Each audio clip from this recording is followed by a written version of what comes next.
Hi everybody, it's Shadow Boy.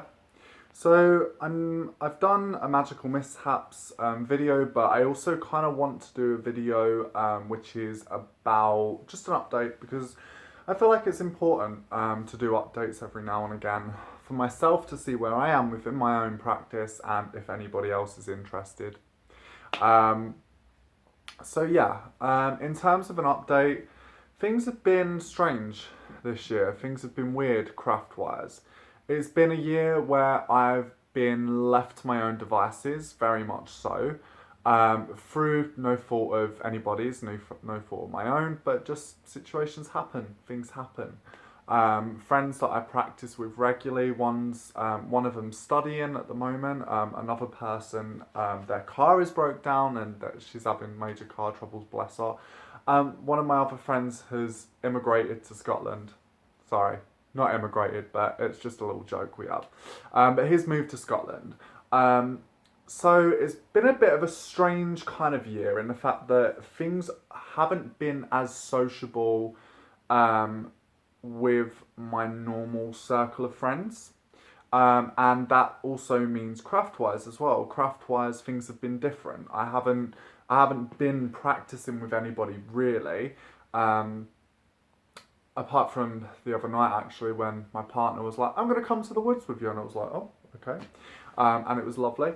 But yeah, apart from that, most nights, most sort of full moons and things like that, and Sabbats, I've been on my own, and it's a weird one. It's an interesting one because I'm a great believer in fate. I am a fatalist, and I think a lot of the times within our practice, things happen where it's almost as if we're being told that, look, this is what's happening now, and the reason this is happening is because X, Y, and Z. And I think sometimes you have to think, why is this happening, to find out why it's happening. Um, I am of the belief that everything happens for a reason. I'm a strong believer in that.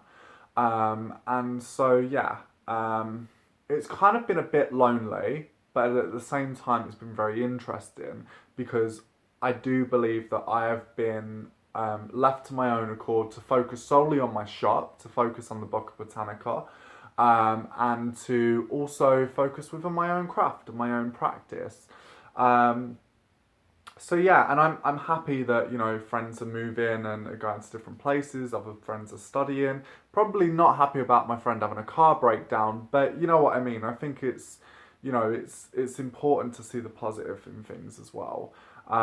So yeah, quite lonely craft wise, but I do feel like it's been very much for a reason, and I feel like it's a reason that I have to embrace and that I should embrace, and I think it's important for me to embrace that.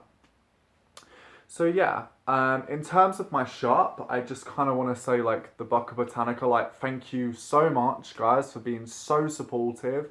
You guys have been so supportive like the whole way through, and I am sorry that I haven't been able to make as many videos. I have been busy with the shop. I've been crafting things and making things, and it's been awesome. And even if it's a good thing about this year is that even if the shop doesn't work out, even if the Bocca Botanica goes up in flames and sinks down a ship and it's like, man down, even if it fails, I know I've made the right decision.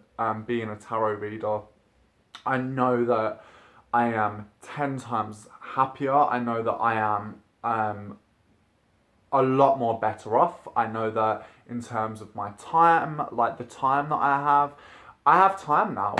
I have time to fucking breathe, and it's amazing. And I can put that energy and effort into my shop, but also into my own personal practice and also into my own personal relationships I have with the spirits that I work with.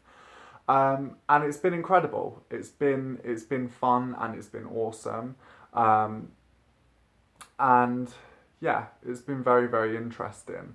Um, that being said, as well, before going back to sort of practicing on my own and being a lot sort of things being lonely for me in terms of craft wise, um, I also do have a belief that I don't think witchcraft is a communal thing.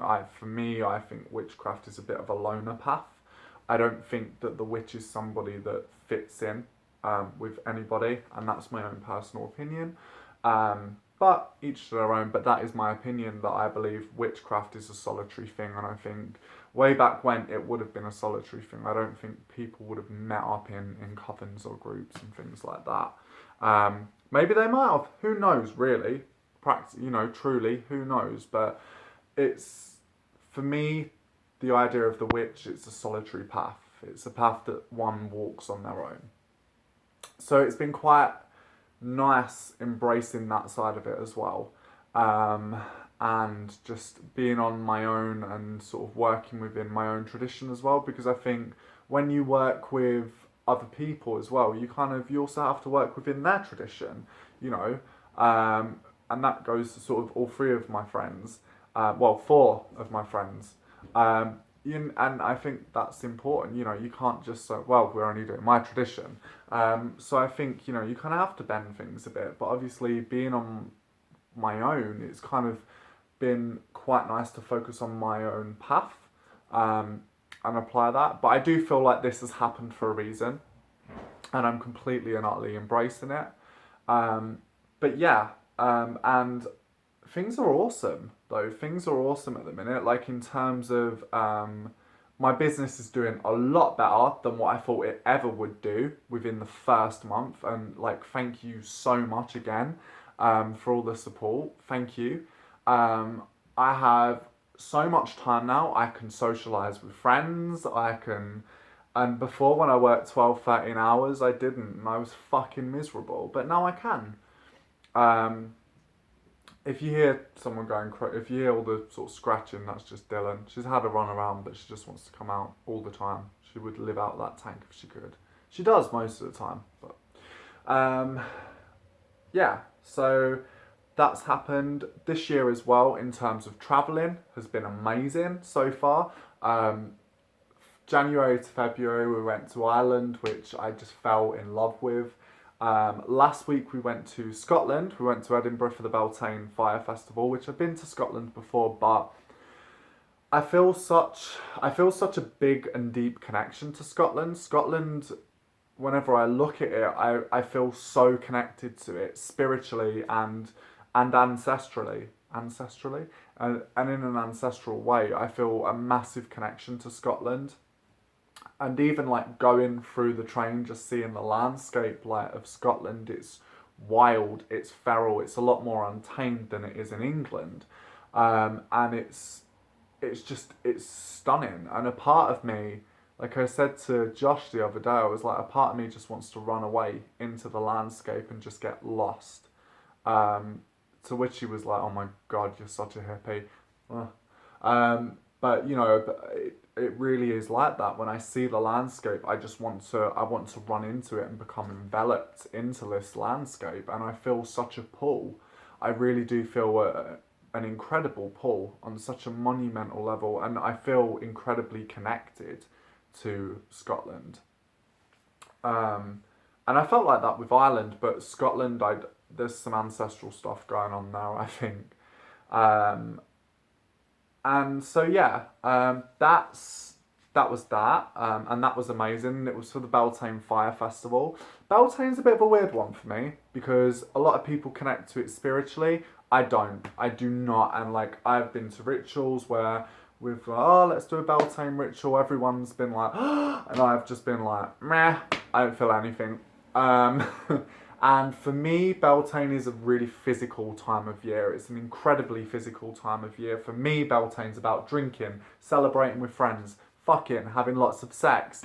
Beltane is very physical. For me, it doesn't feel spiritual. It just is so physical for me personally.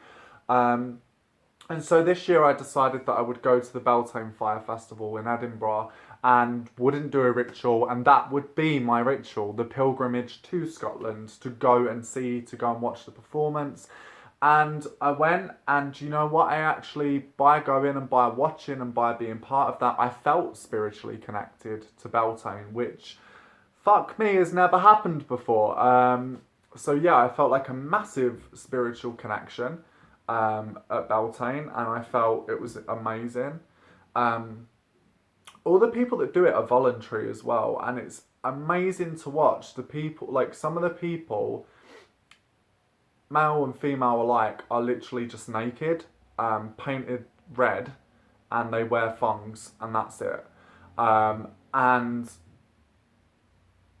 the UK is cold, but Scotland is fucking cold. Scotland is fucking freezing. When the sun goes down, it drops, and it's so incredibly cold. And I was sort of watching them, and a part of me felt ill because of how cold it was. And I had had copious amounts of whiskey and drink, and I was still like, no, fuck no, that just looks, oh, it looks torturous. I think if I lived in Edinburgh, though, I'd definitely volunteer and take part in that. I'd run around naked for a night, but I think it would be quite traumatic. It looked fucking freezing. It looked so cold, but it's only 3 hours, but boy, would you have to have a lot of whiskey. I'd have to inject it into my system. But that was amazing. That was awesome. Next month we're going to Amsterdam as well. That's not for a witchcraft thing. That's just for pleasure. Me and my partner have always both wanted to go there. It's a place that's on our bucket list. And yeah, so that's going to be cool to have a nice weekend away in Amsterdam. And I've never been there before, so I'm really excited. Also, I had an ancestor that lived in Amsterdam, and that's come from Amsterdam, and that's the kind of Jewish side of my ancestry. Her father was from Amsterdam, and her mother was from Czech, or Ashkenazi Jews, which is like European Jews on my mum's side. So it's through the womb, so it's full Jew, Hebrew, full blown Jew. So yeah, so that'll be kind of cool because hopefully, you know, there's that kind of ancestral connection there. And this summer we are walking the Ridgeway, which is Britain's oldest road, and you pass ancient monuments. So you start at Avebury Stone Circle and you pass Wayland Smithy, which is a burial mound. You don't pass Silbury Hill, which is Europe's largest burial mound, but I'm going to go there. And there's West Kennet Longbarrow, which is another burial mound. And then you pass through the Uffington White Horse, and then you pass through like a fort where St George was said to slay the dragon. It's a load of bullshit. St George didn't even come to England, but it's said it's said that St George was said to slay the dragon there, and where its blood spilt, no grass grew there ever since, and it's sort of a spilt. It's like chalk, which I love that. I'm kind of in love with that story of the landscape. I love how in folklore they talk about the landscape, how certain things have affected the landscape, and it might not be true, but for me, I just find so much romanticism and beauty in it. It connects me even more. And yeah, it's going to be amazing. And then it's 87 miles though. So I'm going to have to get cardio training going on. I weightlift, but cardio training is going to have to be a 1. And I hate cardio. Cannot stand it. Can't even stand teaching cardio in my ballet class that I teach. So, I hate it when I have to teach jumps. I'm like, so it's going to be tricky.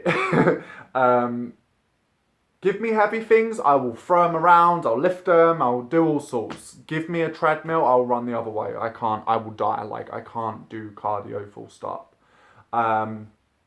So yeah, but it's 87 miles, and we will be actually doing it for charity as well, because I think that it's important to do it. The offerings, yes, you can pour offerings and things like that, and wine, and give libations to the land, but I think it speaks stronger if you say, you know what, we are walking 87 miles, and we are raising money for charity, for Woodland Trust charity, and after that, the money that we raise will go to preserving forests and wild areas within the UK and helping saving that. And I think when you give an offering like that physically has an effect on the land, that physically helps the land, I find power in that, and I think that's really important.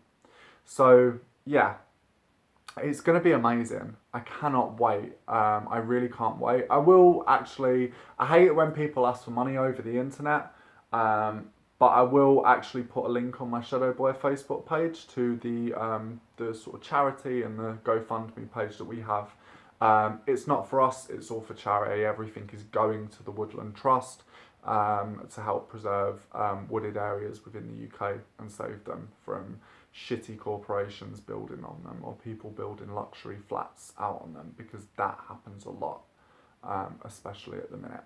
So yeah, which is really fucking sad. Anyway, over and out. I hope you guys enjoyed this update, and peace.